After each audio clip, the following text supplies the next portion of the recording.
Caleb.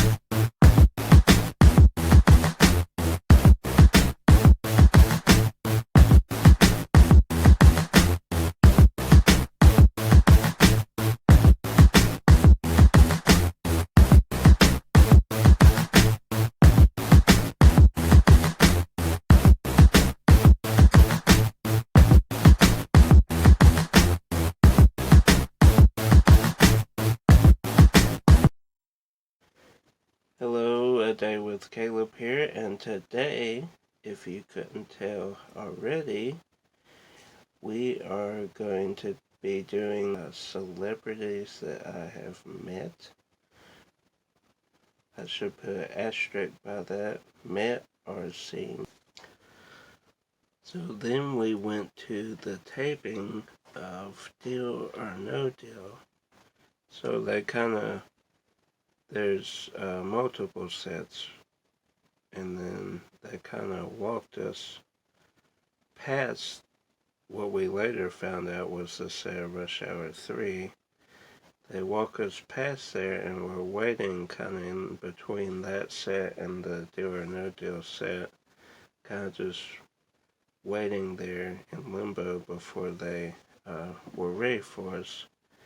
So while we were waiting there, our uncle snuck into Rush Hour 3 set and almost got us kicked out for that, but Jackie Chan or Chris Rock were not there, so he came back out. But while we were waiting, this limo was kind of 20 feet away, 30 feet away. We're like, who is going to be in there? Because it's this big stretch limo. And the third set past Deal or No Deal was where they do the the last comic standing, and this person was a guest judge, Bill freaking Murray. Bill Murray walks out of that stage, and we're all like freaking out, like, can we say anything? And he gets in his limo and drives away. So Bill Murray. Then we go into the set of Deal or No Deal. Film the first half of the episode, the person lost. Setting up for the next contestant. We take a break, we're in the restroom, waiting for our dead to finish, and out walks Howie Mandel, which, if you know anything about Howie, you know that he's like a complete germaphobe. So why he's using the normal restroom with all of us was like weird to me.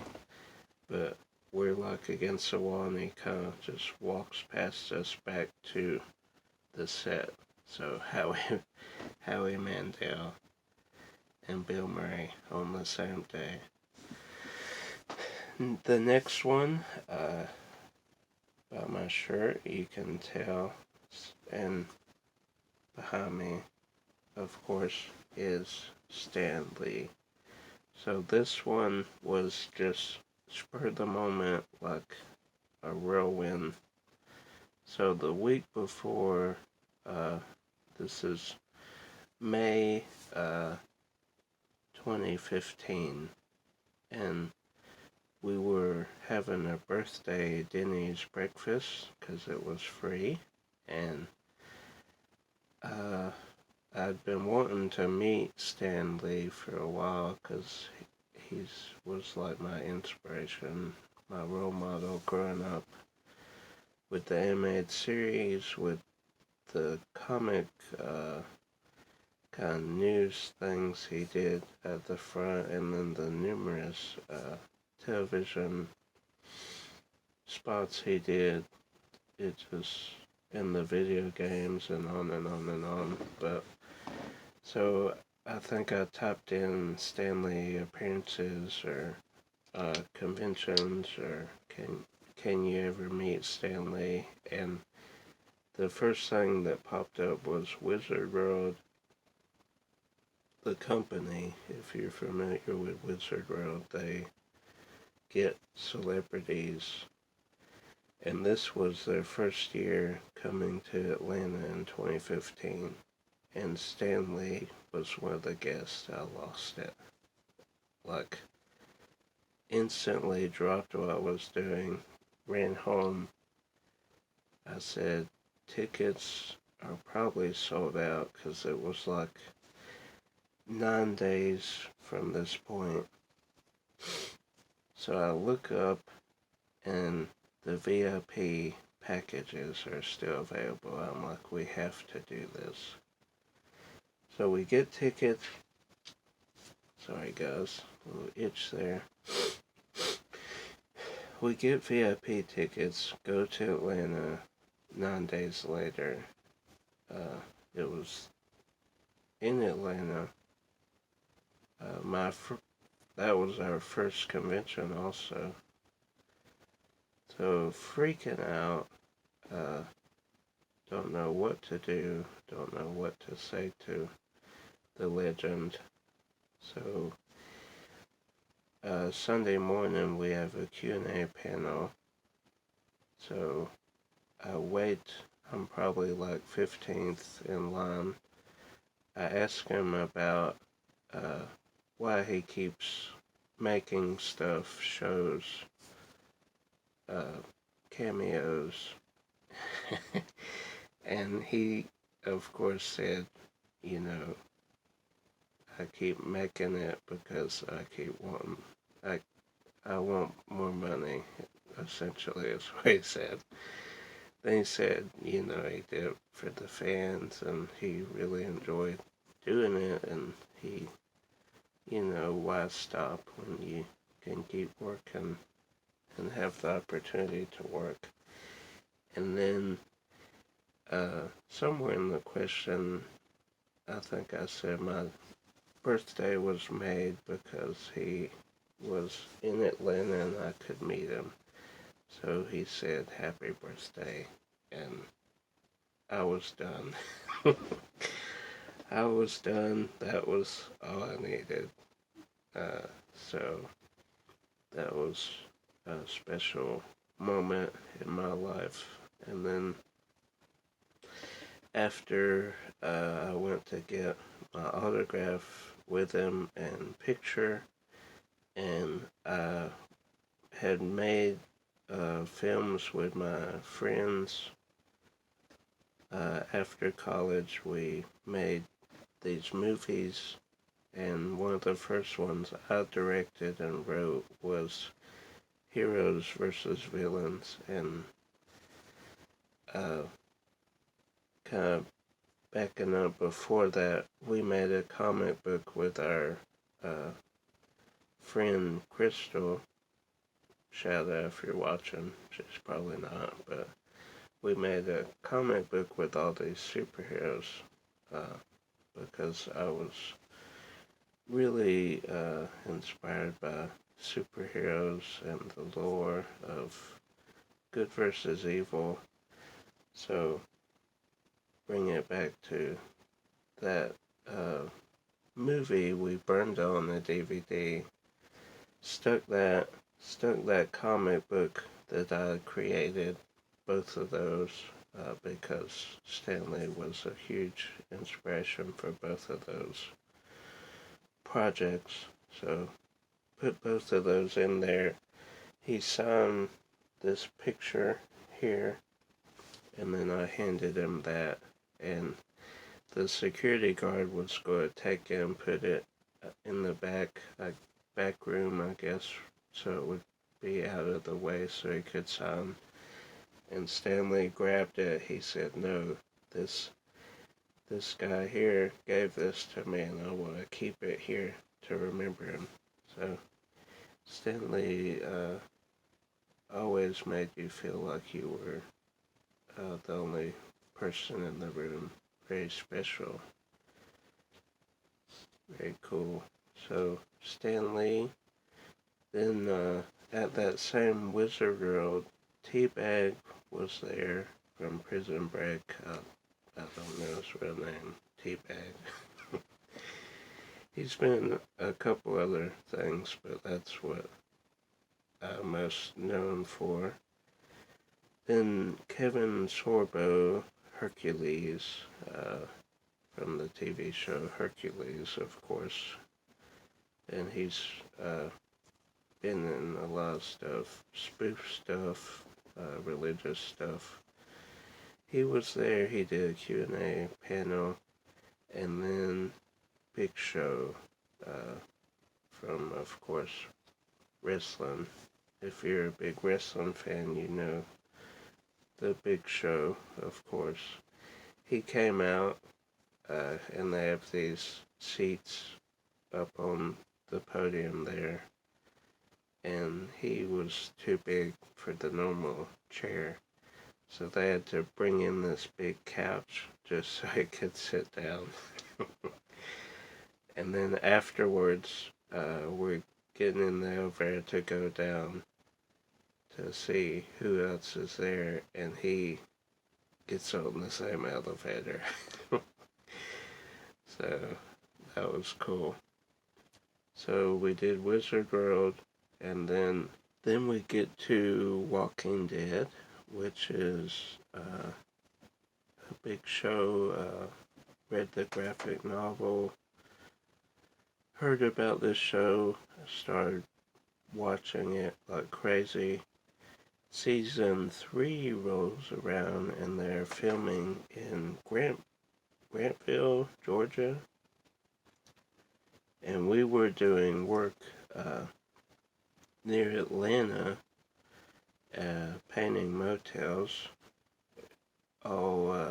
Every room we painted at Hampton Inn. So we figured out where they were filming. We did a little research, and then we said, we're this close, why don't we just wake up super early, go there. It was like 25 minutes away. Go there on set, sneak in, and see if we can meet anybody. So we woke up like 3 in the morning. We drive there. It's kind of like a split. So the main road goes right, and then this road kind of goes left. We went left, and the police came right behind us and put a barricade. So if we had waited any longer, we wouldn't have got in. So we pull in. There's all these yellow signs set this way.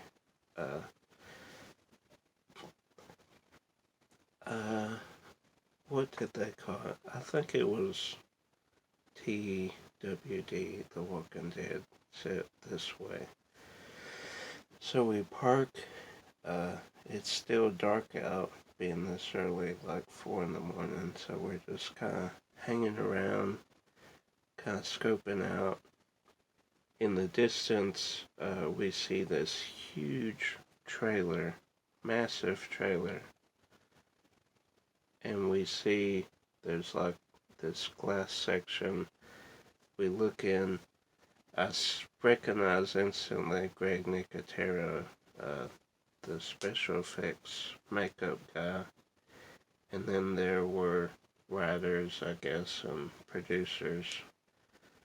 So we leave that set, go to kind of the right side where the makeup trailers are, and all these zombies start walking out of the trailers, fully zombified. So that was neat. Then we're just kind of hanging around. We're talking to some of the crew. We actually help the crew set up tents. So we helped out on season 3. We were part of the crew. So you just gotta act like you belong there. You're here to do a job, and no one questions it. So we actually somehow, after setting up, we're actually right behind the director. This episode, Greg Nicotero didn't direct. He directs more and more of the episodes now, but it was a female director. I forget her name. So it's a scene where Carl and Michonne goes into this house, or yeah, I guess it was a house, or like this drugstore, and a picture of his mom was there. So they have to fight off all these zombies to get this, was it a picture or object? Anyway, so they film it 4 or 5 times, and then we kind of say, hey, Carl, we didn't want to, like, put a big arrow, like, we do not belong here or anything. But we talked to them a little bit. We're literally the director's chair is right here where she's directing with the camera. And then we're, like, right behind that. So that was cool. So we met them, and then Rick was there very briefly, maybe 20, 30 minutes. He had done his scene. I think he came back just to do a little quick thing, and then he was heading on to the next set. So, Walking Dead, and then we went to Chicago, Wizard World, and I got to meet Bruce Campbell. And Army of Darkness, I just fell in love with, just because Spider-Man, of course, Sam Raimi directed. So I kind of went back and watched his earlier stuff, and then found Army of Darkness, and of course Ash, Bruce Campbell. So I met him, and then Ted Raimi was there, and he was just kind of walking around with the crowd. I guess he had signed autographs, and he was just kind of walking. So we kind of just walked with Ted Raimi for a little bit, just kind of walking around. So Ted Raimi was neat. And then and while we were there, the Screen Junkies crew was there. And Josh followed them more closely than I did. So we met them,